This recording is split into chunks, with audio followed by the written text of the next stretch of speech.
Bom, pessoal, eu vou gravar as aulas de patologias da coluna vertebral. Eu dividi essa aula em 4 arquivos para que o vídeo não fique muito extenso, né? E você se aborreça de assistir um vídeo de horas de duração. Então, doenças da coluna vertebral. Basicamente, as doenças da coluna vertebral mais comuns são os desvios posturais, né? As escolioses, a hiperlordose, a hipercifose, que são desvios das vértebras, da angulação das vértebras.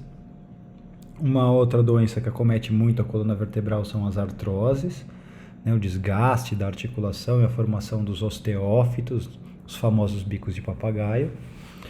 E a hérnia de disco, que também é uma doença articular de alta incidência, com uma sintomatologia bem característica, e as fraturas em geral, que são as bem preocupantes por conta da probabilidade de causar lesão medular.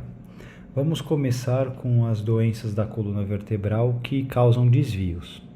Só para relembrar, a coluna vertebral ela é dividida em regiões, né, em partes, a parte cervical com 7 vértebras, a parte torácica com 12 vértebras, a parte lombar com 5 vértebras, o osso sacro, que é um único osso formado pela fusão de 5 vértebras, e o cóccix, também um único osso formado pela fusão de 4 vértebras.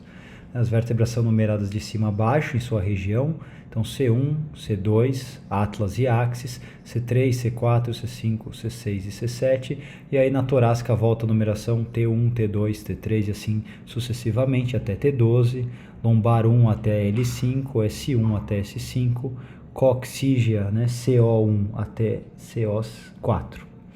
Numa vista anterior ou em uma vista posterior, a coluna vertebral ela deve ser alinhada, né? Não temos uma coluna 100% alinhada, existem alguns desvios de 5 a 7 graus que são fisiológicos, né? Pela dominância de um membro, o uso mais da musculatura de um lado do corpo.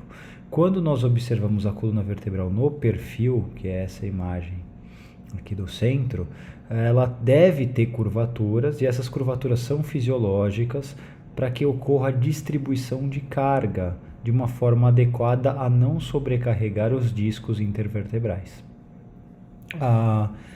As curvaturas da coluna vertebral são denominadas de lordoses, quando a concavidade fica posterior, então a lordose cervical e a lordose lombar, e as cifoses, onde a concavidade é para frente, a cifose torácica e a cifose sacrococcígea. O sacro e o cóccix eles não alteram suas curvas, né? Altera sim a angulação do sacro com a lombar, mas a curvatura sacrococcígea é uma curvatura fixa pela fusão das vértebras, não preocupante, então nós não vamos ficar observando essa curvatura. Agora, as curvaturas, né, cervical, a lordose cervical, a cifose torácica e a lordose lombar são curvas importantes.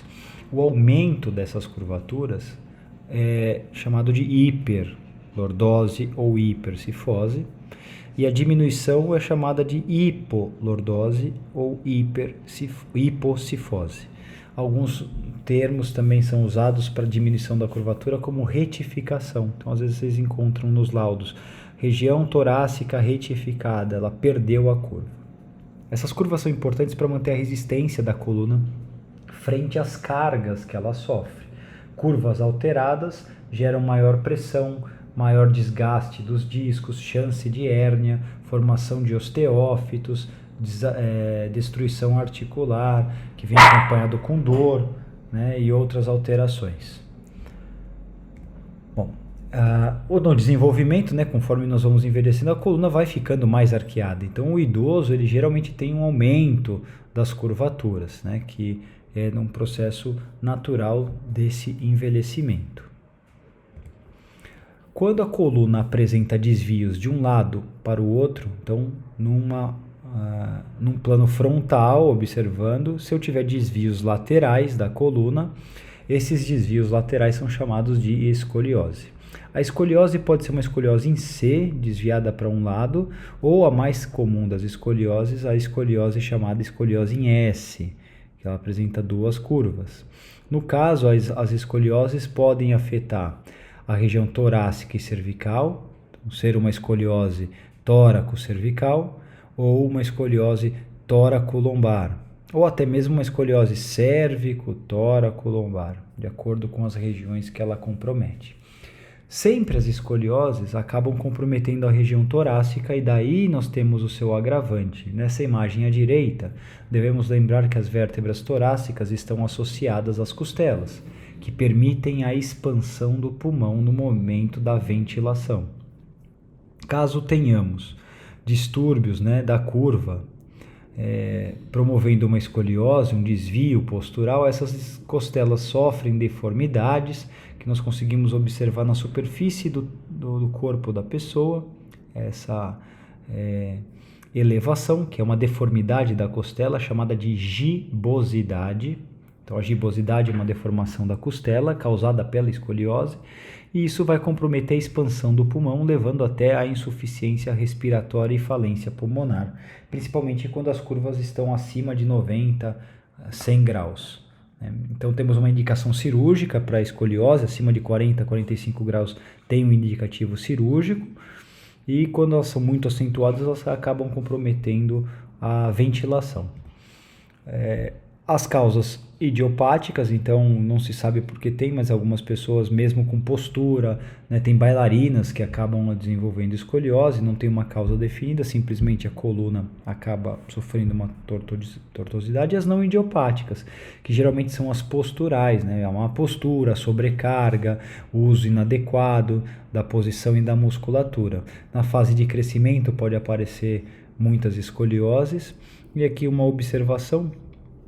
No exame físico, quando você posiciona o paciente, dá para perceber um ombro mais elevado que o outro, um braço mais próximo do tronco do que o outro, que está mais afastado, e na radiografia panorâmica, a curvatura dessa escoliose, que no caso é tóraco-lombar. Então, aqui tem vários exemplos, uma escoliose cérvico-torácica, uma escoliose tóraco, que as costelas espalhando para a região lombar, ou aqui no panorâmico eu percebo que é uma escoliose completa da coluna vertebral. Num exame de ressonância que foi feito não para diagnosticar a escoliose, porque o exame ideal é a radiografia, mas dá para perceber bem o deslocamento da coluna e o comprometimento pulmonar. Alguns dados. Então, quando a escoliose está maior que 60 graus, eu já tenho uma redução da capacidade vital, da expansão e ventilação desse pulmão. Acima de 100 graus pode ocorrer falência pulmonar, doenças do pulmão que comprometem o coração, e eu aumento muito a mortalidade. Então aqui dá para ver a vértebra inclinada, a deformidade da costela, aquele pulmão já não consegue uma boa expansão. Geralmente, algumas escolioses são indicadas para cirurgias acima de 40 graus, 45 graus, e na cirurgia ocorre o planejamento de inserir pinos e hastes para fixar a coluna vertebral e evitar que ela sofra novos deslocamentos. É uma cirurgia de grande porte, então a gente tem que observar aqui, fazer a documentação pré-cirúrgica. No antero-posterior eu vejo a curvatura, no perfil eu não consigo observar. Então, a melhor incidência para observar as escolioses não é o perfil, o antero-posterior. E aqui a mensuração da curvatura. Como que nós mensuramos aquela curva? Quanto de ângulo tem a curva? A mensuração é a chamada de ângulo de Cobb, C-O-B-B. Pelo ângulo de Cobb, dá para ter uma ideia de quanto está curvado. Aqui ignorem a identificação do raio-x, eu inverti essa radiografia só para que a mensuração acompanhasse esse esquema. Então, como se faz o ângulo de Cobb? Eu identifico a curva que eu quero mensurar, então eu quero mensurar essa curvatura lombar, eu pego a última vértebra inclinada e passo uma linha perpendicular a ela. Eu pego a vértebra mais superior dessa curva inclinada e passo outra linha perpendicular. Quando essas linhas perpendiculares se encontrarem, como dá para ver nessa imagem à direita, vértebra mais inclinada, e a inferior mais inclinada. Quando essas linhas se encontrarem, elas formam um ângulo aqui.